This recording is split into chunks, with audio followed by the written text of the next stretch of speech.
দর্শক, ইস্তেমার আরো খবর আমরা জানবো। এই মুহূর্তে গাজীপুর থেকে যোগ দিচ্ছেন সহকর্মী ইকবাল আহমেদ সরকার।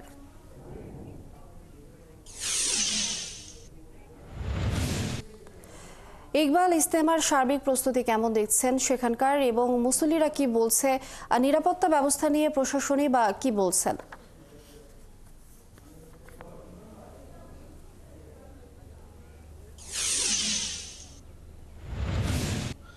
লিনিয়া, গাজীপুরের টঙ্গীর তুরাগ নদীর তীরে এবারের যে ইজতেমা সেটা আগামীকাল শুরু হবে। আর আগামীকাল বাদ ফজর আম বয়ানের মধ্য দিয়ে শুরু হওয়ার কথা থাকলেও আজকে আসরের পরে কিছু বয়ান হবে।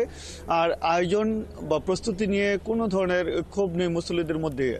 এরই মধ্যে দেশীয় বিভিন্ন এলাকা থেকে মুসল্লিদের পাশাপাশি আমরা দেখেছি যে তাবলিগ জামাতের যে বিদেশি মেহমান রয়েছেন বা তাবলিগ কর্মী রয়েছেন তারাও এরই মধ্যে আসতে শুরু করেছেন। আমি যে জায়গাটিতে রয়েছি সেটা বিদেশি কামরার সামনেই। সেখানে বিভিন্ন ভাষাভাষী, বিশেষ করে আরবি, উর্দু এবং ইংরেজি, এই তিনটা ভাষাভাষীদের জন্য আলাদা করে তিনটি বিদেশি নিবাস স্থাপন করা হয়েছে। বিদেশিরাও প্রস্তুতি কাজ নিয়ে বা তাদের আয়োজন নিয়ে সন্তুষ্টি প্রকাশ করছেন। আর ইজতেমার আশপাশের এলাকায় এবং ইজতেমা ভেতরে কঠোর নজরদারি করার জন্য বা নিরাপত্তার যাতে কোনো রকমের বিঘ্ন না ঘটে সেই জন্য নানা ধরনের প্রস্তুতি নেওয়া হয়েছে পুলিশ বিভাগের পক্ষ থেকে এবং অন্যান্য আইনশৃঙ্খলা বাহিনীর পক্ষ থেকে। র্যাব সহ অন্যান্য আইনশৃঙ্খলা বাহিনীর সদস্যরা রয়েছেন। এখানে আপনারা দেখছেন যে সিসি ক্যামেরা টানানো হয়েছে।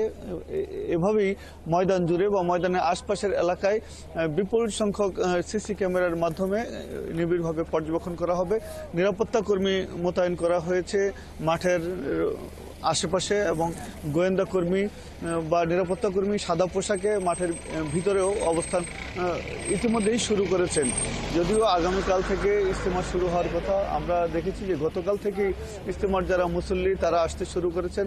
তাদের যে নির্ধারিত স্থান, দেশীয় মুসল্লিরা চটের ছাউনির নিচে এবং বিদেশি মুসল্লিরা তারা তাদের টিন শেডের তৈরি ছাউনির নিচে তারা অবস্থান করছেন। যারা আসছেন তারা বলছেন যে তাদের যারা শিশু মুরব্বী রয়েছেন তারাও আসতে শুরু করেছেন। অনেকে এর মধ্যে এসে পৌঁছেছেন। তারা বয়ান করবেন মূল বয়ান মঞ্চ থেকে। আর সেটা গোটা ইজতেমা ময়দান জুড়ে সেটা বিভিন্ন জায়গায় মাইকে প্রচার হবে। আবার একই সাথে ইকবাল আহমেদ সরকার, আপনাকে ধন্যবাদ। দর্শক, আমরা জানছিলাম ইজতেমার সর্বশেষ পরিস্থিতি, আমাদেরকে জানাচ্ছিলেন গাজীপুর থেকে সহকর্মী ইকবাল আহমেদ সরকার।